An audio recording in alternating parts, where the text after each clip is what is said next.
Нурлат муниципаль районы советының 21-ші сессиясы район башкарма комитетында кадрлар үзгәреше турындагы хәбәрдән башланды. Район башкарма комитеты җитәкчесенең беренче урынбасары Руслан Мурадимов үз теләге белән эштән китү сәбәпле аның вазифасы Казан шәһәрендә Энергопрогресс инженерлык үзәге җәмгыяте директоры булып эшләгән Алмаз Әхмәтшингә йөкләнде.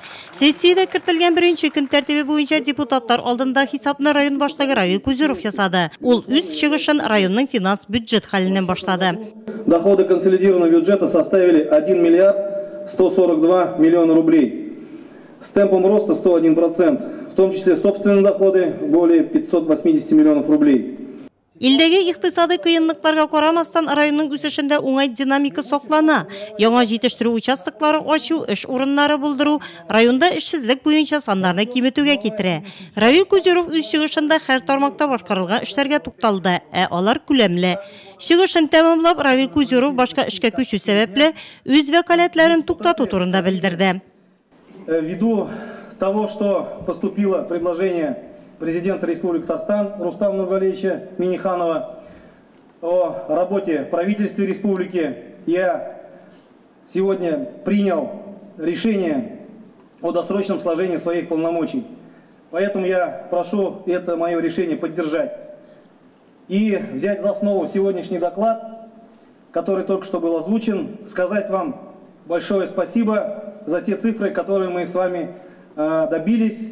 Сессияда Фома ауыл җирлеге башлыгы Рәшит Абдрахманов һәм Нурлат урман хуҗалыгы учреждениесе директоры Спартак Елеваны чыгышы тыңланды. Чарада катнашкан Татарстан Республикасы Дәүләт Советы рәисе Фәрит Мөхәммәтшин Равил Кузеровка намуслы хезмәтләрен бәяләп, Татарстан Республикасында җирле үз идарәне үстерүдә казанышлары өчен медален тапшырды.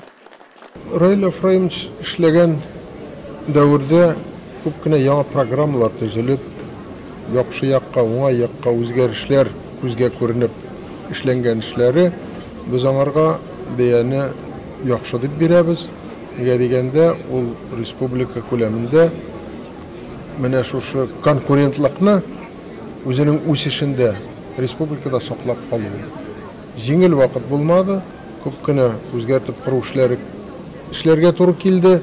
Равил Ефремович халкы белән бер фикердә булып, аңлашып, матурына проблемалар тудырмыйча республикада эшләде. Сессияда бүләкләү дә шактый булды. Башка эшкә күчү сәбәпле Нурлат муниципаль районы башлыгының үз вәкаләтләрен вакытыннан алда туктату мәсьәләсе дә каралды. Районның социаль-икътисади үсешенә зур өлеш керткәне өчен Равил Кузеровка Нурлат муниципаль районы советы исеменнән рәхмәт хаты тапшырылды. Шулай ук Әсгат Габдуллинның район башкарма комитеты җитәкчесе вазифаларына азат итүне сорап язылган гаризасы канәгатьләндерелде. Шунда ук район башкарма комитеты җитәкчесе вазифасын биләүгә конкурс игълан ителде. Әлегә Нурлат муниципаль районы башкарма комитеты җитәкчесе вазифаларын башкару Алмаз Әхмәтшингә йөкләү турында карар кабул ителде. Разрешите выразить слова искренней благодарности за оказанное доверие руководству республики, в вашем лице, Равил Хайруллович, лично президенту Республики Татарстан Минниханову Рустаму Нургалиевичу. Нурлатский район всегда отличался высоким потенциалом и объективно, что руководство республики и население района ставило высокую планку перед руководством района по социально-экономическому развитию района. И наш район всегда оправдывал эти надежды. Сессия ахырында депутатлар күтәрелгән мәсьәләләр буенча тиешле карарлар кабул иттеләр. Шәһәр мәдәният сарае фаизында район нефтьчеләре, авыл хуҗалыгы, крестьян фермер, шәхси ярдәмче хуҗалыклар, эшмәкәрләр җитештерү предприятиеләре әзерләгән күргәзмә оештырылган иде. Сессия башланыр алдыннан Фәрит Мөхәммәтшин Төрнәс авылындагы яңа ачылган Нуртред җәмгыяте төгүз цехында булды. Объект 800 квадрат метр мәйданны били. Биредә зурлар һәм балалар өчен текстиль продукциясе, жир әйберләре, предприятие эш киемнәре тегелә. Әлегә 15 цех тулы кешене эшли башлаганда 350 кеше эшле булачак. Быел бинаның икенче катында сәгатенә 50 пар оек һәм шул кадәр үк вакытка 30 пар эш бияләйләре җитештерү цехы ачык күздә тотыла. 50 станок урнаштырылачак. Мы очень довольны, что Без бик канәгать мондый мөмкинлек бирелгәнгә, хәзер үз белгечлегебез буенча эшли алабыз. Яшь кызлар күп килә эшләргә. Мин үзем Казанда тегүчегә укыдым. Моңа кадәр үз һөнәрем буенча эшли алмадым. Хәзер инде рәхәтләнеп эшли алам. Шуңа бик шатмын. в Казани.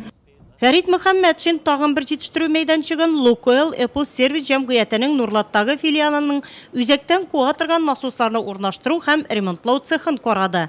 Ул 2016 елда эксплуатациягә кертелгән иде. Биредә 63 кешегә эш урыны булдырылган. Мы работаем уже 2 года и Без 2 ел эшлибез һәм нәтиҗәле Татритек нефт, Ритек Самара нафтка хезмәт күрсәтәбез. Волгоград нефте газ җәмгыятьләреннән ремонтка китерәләр. Яңа тендерларга чыгабыз. Ремонттан тыш кабель озынайткычлар ясыйбыз, линияләр чыбыгын ремонтлыйбыз. Заказлар бар. окружного оборудования мы изготавливаем еще кабельные удлинители. Нурлат муниципаль районы советының 21 сессиясе турында тулы вариантны пәнҗешәмбе көнне кичке сәгать 7дә карый аласыз.